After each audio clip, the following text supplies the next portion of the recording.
Oba, canal de seu Mário Filosofia. Vamos pensar uma pequena história da espiritualidade? Então, há os sentimentos provocados por estímulos internos, como a sede e a fome. São estímulos internos porque independe do que está acontecendo em nossa volta, da presença ou não de seja lá o que for. O nosso corpo simplesmente constata a ausência de água e ou de nutrientes, e então temos esses sentimentos provocados por estímulos internos. Por outro lado, há os sentimentos provocados por estímulos externos, como a coragem e o medo. E aí sim depende do que está acontecendo em nossa volta, da presença ou da perspectiva da presença de alguma ameaça, de um predador, de uma presa, de um temporal. Nós precisamos de algum estímulo externo para que sintamos coragem ou medo.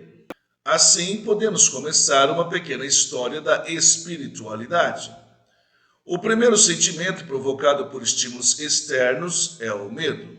E eu estou falando de milhões de anos, quando estávamos migrando da condição animal para a condição humana. Estou falando de uma época em que aconteceu o advento da inteligência, quando começamos a ter consciência da nossa própria existência.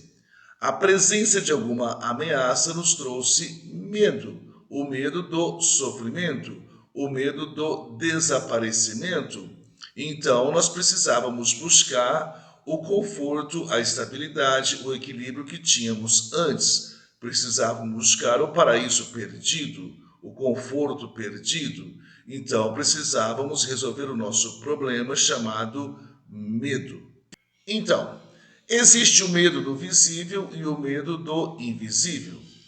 O medo do visível se resolve com a produção de abrigos e armas, porque o medo do visível, se é visível, é bastante físico e as soluções também são bastante físicas. Nós construímos casas ou aproveitamos cavernas, construímos ferramentas, construímos armas e nos defendemos e assim ganhamos algum equilíbrio, alguma segurança diante do medo. Mas há também o medo do invisível. O medo do invisível se resolve com a imaginação de um Deus e a criação de uma religião. A imaginação de um Deus pode ser a imaginação de um ser individualizado, mas também pode ser a imaginação de uma natureza que se responsabilize por nossa existência, uma natureza autônoma que possa existir por si mesma, ou de seja lá o que for que se responsabilize por nossa criação e por nossa proteção principalmente, já que estamos criando esse Deus para nos proteger do medo do invisível. Se alguém nos criou, certamente esse alguém também pode nos proteger. Mas precisamos acreditar realmente na existência desse Deus. Então precisamos desenvolver essa nossa imaginação. Então criamos uma religião. A religião vai não só alimentar, mas também aperfeiçoar essa imaginação de um Deus que nos criou e que nos proteja. Essa religião, então, vai contar uma narrativa, vai nos contar uma história da existência desse Deus e da criação deste mundo e da nossa criação. E quanto melhor essa história estiver contada, quanto mais completa e mais aperfeiçoada, quanto mais detalhes ela tiver, quanto mais respostas essa história nos oferecer, maior será a nossa crença na existência desse Deus. E quanto maior a nossa crença na existência desse Deus que pode nos proteger, maior a nossa segurança diante do medo do invisível. Pois veja a importância da narrativa na história da humanidade. Por que lemos tantos romances, novelas, contos, poemas épicos? Por que escrevemos tanta literatura narrativa? Porque os fatos nos provocam sentimentos. E quanto mais bem contada uma história, mais aperfeiçoado é o sentimento que ela nos provoca. Por que então os padres, pastores e mestres repetem todos os anos as mesmas histórias em suas celebrações? Porque precisamos, e essa é a função da religião, aperfeiçoar a narrativa de uma crença. Nós só vamos acreditar realmente num Deus e numa proposta de salvação e de segurança e de proteção se houver uma história bem contada, se essa história nos convence da existência desse Deus e dessa proteção da qual nós precisamos. Por isso, escrevi aqui em nosso roteiro, no número 8, uma espiritualidade estável, equilibrada, que nos acalma e nos põe numa boa estrada, depende de uma história completa e bem contada. Não é assim que acontece num júri, por exemplo?